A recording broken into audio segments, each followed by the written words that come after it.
नमस्ते बच्चों, जय हिंद, वंदे मातरम। मैं धनपाल देखलिया और आपका एक बार फिर से स्वागत है मैजिक मैथ्स के इस छोटे सेशन में जिसका नाम है 4D सीरीज। 4D यानी कि डेली डोज बाय धनपाल देखलिया। और ये एक ऐसी इंपॉर्टेंट सीरीज है जिसमें एक इंपॉर्टेंट क्वेश्चन जो कि PYQ होता है, प्रीवियस ईयर क्वेश्चन, आपके लिए डेली लेके आता हूँ दोपहर के 12 बजे। और उस जो एक आता है आपका, इसको दोनों टॉपिक से, मैथ्स के दोनों टॉपिक से ये क्वेश्चन होते हैं आपके, ये चाहे अरिथमेटिक हो और एडवांस मैथ, किसी भी टॉपिक से एक ये क्वेश्चन होता है। और इस क्वेश्चन को हम 5 से 6 मिनट में सीखते हैं और समझते हैं, इसका लॉजिक, कॉन्सेप्ट और आप जो भी ट्रिक होती है उनकी ये समझते हैं और इस क्वेश्चन को हम सॉल्व करते हैं।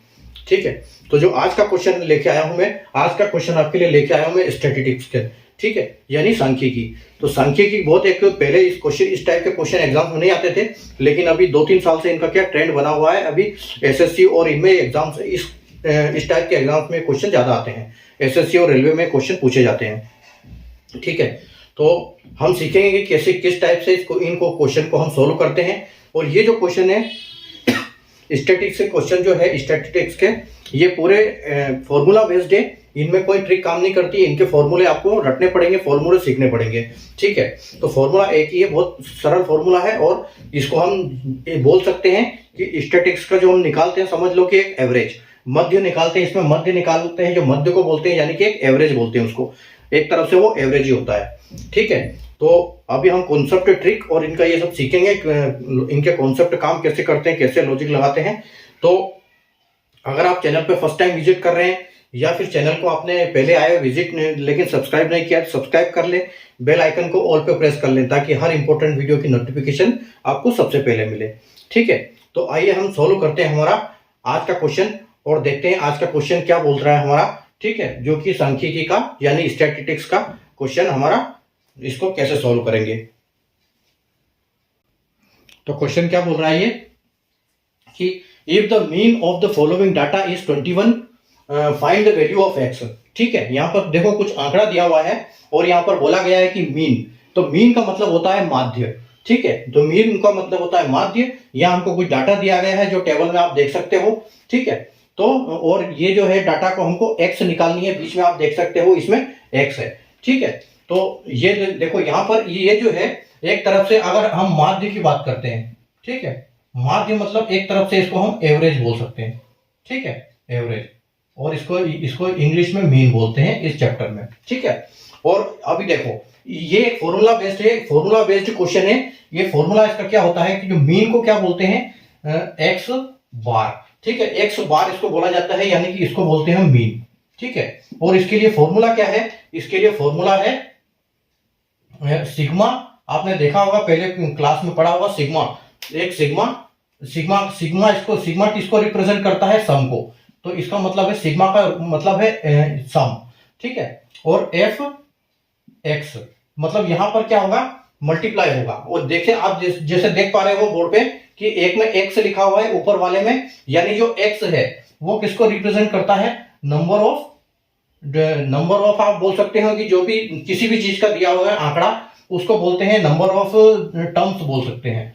ठीक है, तो नंबर ऑफ टर्म्स होगा और उसके बाद नीचे क्या होगा, सिग्मा एफ, यानी कि ये किसको करता है, फ्रीक्वेंसी को। ठीक है, तो ये फ्रीक्वेंसी को रिप्रेजेंट करता है। तो यहां पर हमको माध्य निकालने के लिए क्या करना पड़ता है, सिग्मा एफ, यानी कि सिग्मा एफ इंटू एक्स, यानी कि ऊपर वाले को नीचे से मल्टीप्लाई करेंगे और उनको टोटल करेंगे कितना नंबर हो रहा है। तो देखो यहां पर आपको क्या दिया हुआ है, यहां पर आपको दिया हुआ है एक्स आई को हम बोल सकते हैं कि 21 हमको दिया हुआ है यहां पर। ठीक है, तो 21 यानी कि हमारा यहां पर एक्स की जगह पे क्या आ जाएगा, 21। ठीक है, 21 आ जाएगा। और नंबर ऑफ टर्म्स की जगह पे क्या आ जाएगा हमारा, हमको दिया गया है क्या,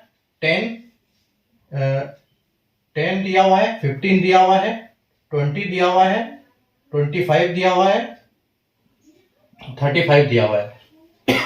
और नीचे क्या दिया हुआ है, नीचे दिया हुआ है आपको 3, 10, उसके बाद x दिया हुआ है, उसके बाद 7 है और 5 है। ठीक है, यह आंकड़ा आपको दिया गया है।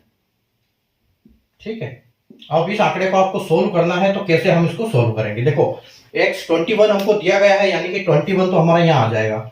ठीक है, और इज इक्वल टू में देखो अब ये क्या होगा, इन दोनों से ये सारे मल्टीप्लाई होंगे आपस में। ठीक है, ये सारे मल्टीप्लाई होंगे, फिर ये ऊपर के टोटल होंगे, फिर उसके बाद नीचे से डिवाइड होंगे।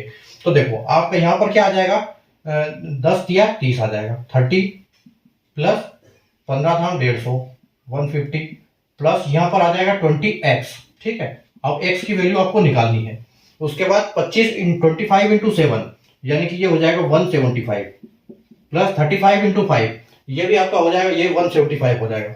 ठीक है, 175 अपॉन में क्या आ जाएगा, अपॉन में देखो 7 और 3 10 और 10 20 और 5 25। ठीक है, यानी कि यहाँ पर आ जाएगा 25 प्लस एक्स। ठीक है, 25 प्लस एक्स आ जाएगा। तो यहाँ पर क्या होगा, इस वाली इससे ये मल्टीप्लाई हो जाएगा। ठीक है, तो कभी भी जब इजिकल टू के पहले कोई संख्या होती है तो वो नीचे वाले से मल्टीप्लाई होती है।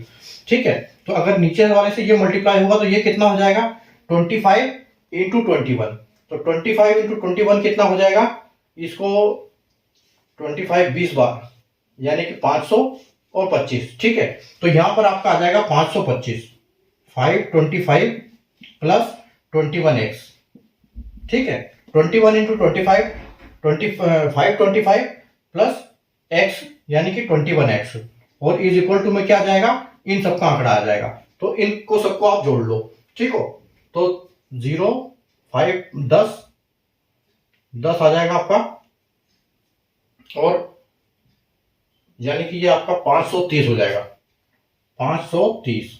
ठीक है, 530 प्लस 20x, क्योंकि 20x को 20 को हम इसमें नहीं जोड़ेंगे, सिर्फ 30 और 180 और 175 175 150। ठीक है, तो 150 और ये आपका कितना हो गया, 500 100 75 75 150 100 200 यानी कि 350 350 और 150 500 और 30 530। ठीक है, अब देखो यहाँ पर 21x है, यहाँ पर 20x है, तो ये आपके लिए क्या बचेगा, x बचेगा सिर्फ। ठीक है, यहाँ पर 21 में से 20 चला जाएगा तो x बचेगा, और 530 में से 525 चला जाएगा तो ये बचेगा x। यानी कि जो आपकी जो वैल्यू आएगी, x की वैल्यू क्या आएगी 5, यहाँ पर x की वैल्यू आपको मिलेगी। ठीक है, और आप ऑप्शन में देख सकते हो, आपका ऑप्शन नंबर ए जो है बिल्कुल करेक्ट हो जाएगा। ठीक है, तो यहाँ पर मेन क्या है, यहाँ पर मतलब माध्य यानी कि एक एवरेज होता है और हमको निकालना है। हमेशा ये फॉर्मूला काम करेगा, x बार अपॉन ई यानी कि सिग्मा एफ एक्स, यानी कि f नीचे है तो आपको मल्टीप्लाई करना है, इसलिए यहाँ पर एफ एक्स आएगा, और x जो नंबर को रिप्रेजेंट करता है f फ्रीक्वेंसी को। तो आपका f और x का मल्टीप्लाई होगा प्लस सिग्मा यानी कि सबका जोड़ होगा, और नीचे सिग्मा f यानी कि पूरी फ्रीक्वेंसी का जोड़ होगा, और उससे आपको डिवाइड हो जाएगा। तो 21 की जगह पे 21 आएगा, 10 या 30 15 था 150 20x 25 इंटू 7 175 35 इंटू 5 175। ठीक है, इन सबका टोटल करेंगे तो 25 आएगा, और 25 प्लस x आएगा। इसका मल्टीप्लाई 21 का मल्टीप्लाई 25 प्लस x के साथ होगा, तो ये बन जाएगा 525 प्लस 21x, और यहाँ का टोटल होगा तो 530 प्लस 20x। ठीक है, तो 21x में से 20x से जाएगा तो बचेगा x, और 525 में से 530 में से 525 चला जाएगा तो इनका डिफरेंस आपको 5 मिल जाएगा। तो यानी कि आपकी जो वैल्यू है वो क्या आ जाएगी, यहाँ पर x की वैल्यू 5 आ जाएगी, और आपका ऑप्शन नंबर ए जो बिल्कुल करेक्ट हो जाएगा। ठीक है, और ये आप एग्जाम देख सकते हो, ये जो क्वेश्चन आया है एसएससी सीएचएसएल में आया है 2022 में। ठीक है, तो ये 2022 का क्वेश्चन है, एग्जाम्स में पहले आया हुआ है, ये इंपॉर्टेंट क्वेश्चन है, क्योंकि इस सीरीज में इंपॉर्टेंट क्वेश्चन ही आपके लिए लेके आता हूं मैं। तो चैनल को सब्सक्राइब कर लीजिए और बेल आइकन को ऑल पे प्रेस कर लीजिए, सेशन को लाइक और शेयर कर दीजिए। मिलते हैं नए क्वेश्चन के साथ अगले सेशन में। Thank you.